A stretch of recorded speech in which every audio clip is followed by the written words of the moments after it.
చాలామంది ఇంటెలిజెన్స్ అంటే ఏమనుకుంటారు? ఆల్వేస్ బీయింగ్ రైట్ అనుకుంటారు. స్కూల్లో కరెక్ట్ ఆన్సర్స్‌కి మార్క్స్ వస్తాయి. ఆఫీస్‌లో కరెక్ట్ డెసిషన్స్‌కి ప్రమోషన్స్ వస్తాయి. లైఫ్ మొత్తం మనకొక రిపీటెడ్ మెసేజ్ వినబడుతూ ఉంటది. డోంట్ బీ రాంగ్ అని. స్లోగా మనకొక డేంజరస్ అజంప్షన్ బిల్డ్ అవుతూ ఉంటది. అదేంటంటే స్మార్ట్ పీపుల్ తప్పు చెయ్యరు అనుకుంటాం. నేనొక స్టేట్మెంట్ చేస్తాను. అది వినగానే మీకు కొంచెం స్ట్రేంజ్‌గా అనిపించొచ్చు. అదేంటంటే the smartest people I have ever seen change their minds more than anyone else. మీరు సైంటిస్ట్ని చూసినా, రీసెర్చర్స్ని చూసినా, పెద్ద పెద్ద ఇన్వెస్టర్స్ని చూసినా వాళ్ళలో ఒక రిపీటెడ్ ప్యాటర్న్ కనిపిస్తుంది. అదేంటంటే వాళ్ళు కరెక్ట్ ఆన్సర్స్ కలెక్ట్ చేయరు, రాంగ్ ఆన్సర్స్ని డిస్కార్డ్ చేస్తారు. ఈ డిఫరెన్స్ అనేది చాలా చిన్నదిగా అనిపించవచ్చు, కానీ అది ఇంటెలిజెన్స్ మొత్తాన్ని రీడిఫైన్ చేస్తుంది. హిస్టరీ చూస్తే ఆల్మోస్ట్ ఎవ్రీ గ్రేట్ డిస్కవరీ ఎవరో ఒకరు ఐ వాజ్ రాంగ్ అని యాక్సెప్ట్ చేయడం నుంచే స్టార్ట్ అయ్యాయి.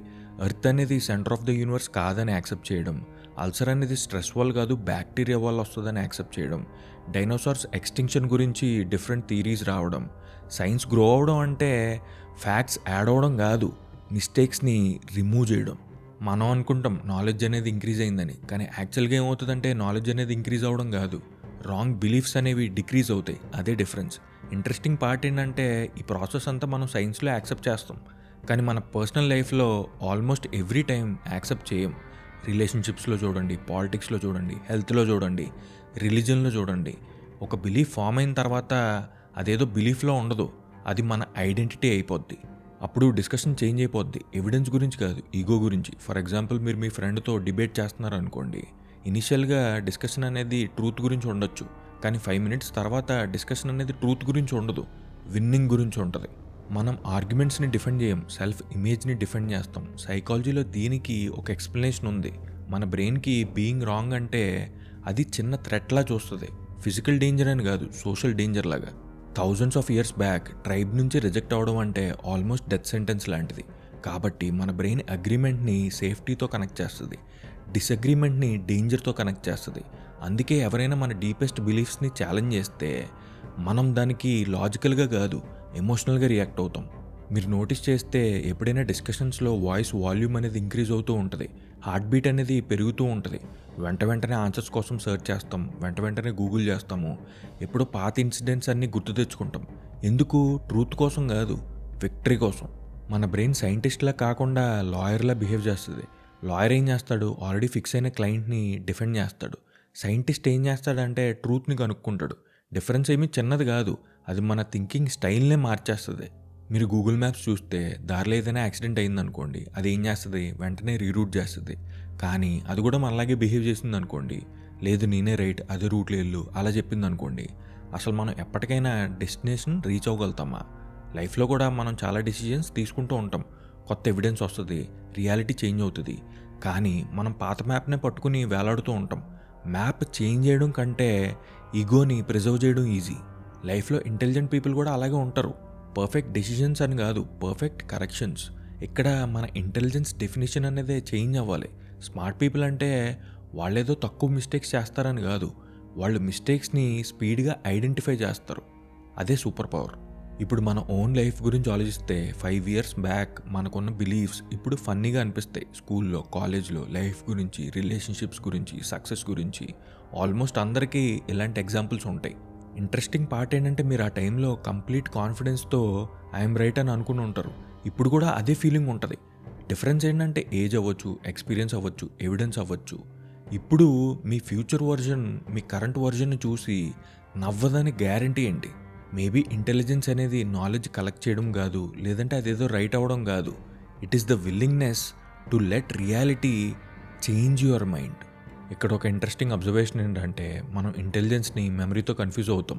ఎక్కువ ఫ్యాక్ట్స్ గుర్తుంటే ఎక్కువ స్మార్ట్ అనుకుంటాం, ఎక్కువ ఐక్యూ ఉంటే స్మార్ట్ అనుకుంటాం, ఎక్కువ బుక్స్ చదివితే ఇంటెలిజెంట్ అనుకుంటాం.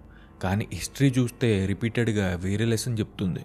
ఆల్బర్ట్ ఐన్స్టైన్ కానీ, ఐజాక్ న్యూటన్ కానీ వాళ్ళ గ్రేట్నెస్ అనేది ఆన్సర్స్ కాదు, రాంగ్ అని తెలిసిన వెంటనే వాళ్ళ డైరెక్షన్ మార్చడం వల్ల. డార్విన్ ఒకసారి చెప్పారు, ఏదైనా ఐడియా ఆయన థియరీకి ఆపోజిట్గా ఉంటే అది నోట్ చేసుకుంటానని. ఎందుకంటే మన ఎవిడెన్స్ని ఏదైనా సపోర్ట్ చేస్తుంది అనుకోండి, అది గుర్తుపెట్టుకోవడం చాలా ఈజీ.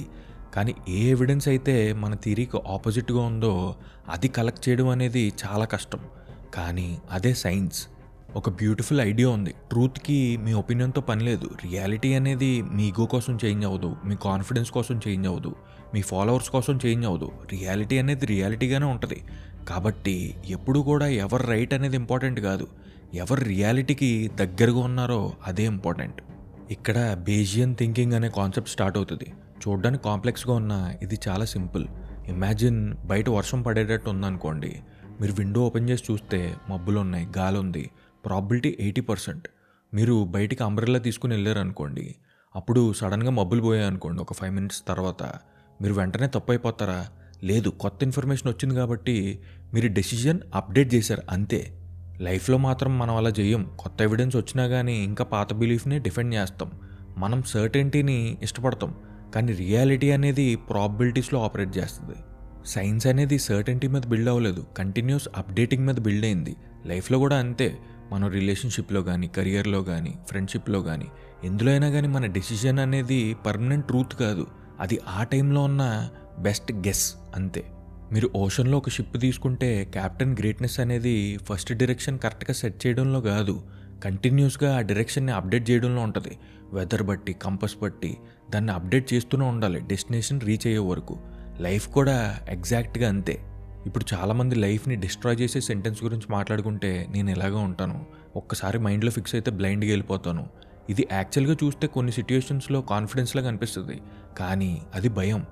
ఎందుకంటే చేంజ్ అవడం అంటే పాత వర్జన్ని తప్పని యాక్సెప్ట్ చేయాలి. అది ఈగోకి చాలా కష్టం. స్మార్ట్ పీపుల్కి అదేదో ఈజీ అని కాదు, కానీ అవసరం అయితే వాళ్ళు డిలే చేయరు. అదే డిఫరెన్స్. ఇప్పుడు ఒకవేళ మీ 15-year-old వర్జన్ మీ ముందుకు వచ్చి నుంచున్నాడు అనుకోండి, మీ ఇద్దరు ఒపీనియన్స్ సేమ్ ఉంటాయా? Probably not. అలాగే మీ 20-year-old వర్జన్ వచ్చి నుంచున్నాడు అనుకోండి, అప్పుడు సేమ్ ఉంటాయా? ప్రాబబ్లీ ఉండకపోవచ్చు. కానీ ఇంట్రెస్టింగ్ పార్ట్ ఏంటంటే ప్రతి వర్జన్ అనుకుంటుంది ఐ నో ఐఎమ్ రైట్ అని. అలాగే మీ 40-year-old వర్జన్ కూడా ఇప్పుడు మీ గురించి కొన్ని విషయాల్లో నువ్వు రైట్, కొన్ని విషయాల్లో నువ్వు తప్పు, కొన్ని విషయాల్లో నువ్వు అప్డేట్ అవ్వాలి ఇలా అనుకోవచ్చు. ఎగ్జాక్ట్గా మీరు మీ పాస్ట్ గురించి అనుకున్నట్టే. ఇంటెలిజెన్స్ అనేది ఎక్కువ ఇన్ఫర్మేషన్ కలెక్ట్ చేయడం కాదు, మీకు ఇప్పుడున్న బిలీఫ్స్కి పర్మనెంట్ హౌస్ కట్టకపోవడం, టెంపరీగా టెంట్ వేసుకోవడం. ఏదైనా రియాలిటీ చేంజ్ అయితే ఆ టెంట్ని మూవ్ చేయడం. The first principle of rationality is that reality is already the way it is. మీరు నమ్మినా నమ్మకపోయినా రియాలిటీ అనేది చేంజ్ అవ్వదు.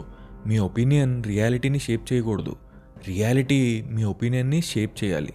అదే రేషనాలిటీ. కాబట్టి నెక్స్ట్ టైం ఎవరైనా మీ ఒపీనియన్కి ఆపోజిట్ ఎవిడెన్స్ చూపించారనుకోండి, వెంటనే డిఫెండ్ చేయకండి. ఒక్క నిమిషం ఆగి if this is true what else would have to be true అని ఆలోచించండి. ఈ చిన్న విషయం మీ థింకింగ్ మొత్తాన్ని మార్చేస్తుంది. మనం ఇంటెలిజెన్స్ని తప్పు అవ్వకపోవడం అని డిఫైన్ చేస్తే లైఫ్ అంతా మనం డిఫెన్సివ్గానే మిగిలిపోతాం. కానీ మనం ఇంటెలిజెన్స్ని ట్రూత్కి కొంచెం కొంచెం దగ్గరగా వెళ్ళడం అని డిఫైన్ చేస్తే మనం చేసే ప్రతి మిస్టేక్ మనల్ని ఒక స్టెప్ ముందుకు తీసుకెళ్తుంది. సో ఫైనల్లీ మనం ఇందాక మాట్లాడుకున్నట్టు మన ప్రతి వర్జన్ అదే కరెక్ట్ అనుకుంటుంది.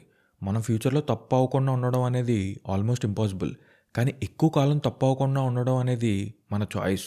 స్మార్ట్ పీపుల్ ఎప్పుడు కూడా వాళ్ళు కరెక్ట్ ఆన్సర్స్ ఇవ్వడం వల్ల వాళ్ళు మనకు గుర్తుండరు. వాళ్ళు ఎప్పటికప్పుడు వాళ్ళని అప్డేట్ చేసుకుంటారు కాబట్టి వాళ్ళు మనకు గుర్తుంటారు. This is hidden logic. Until next episode, keep questioning.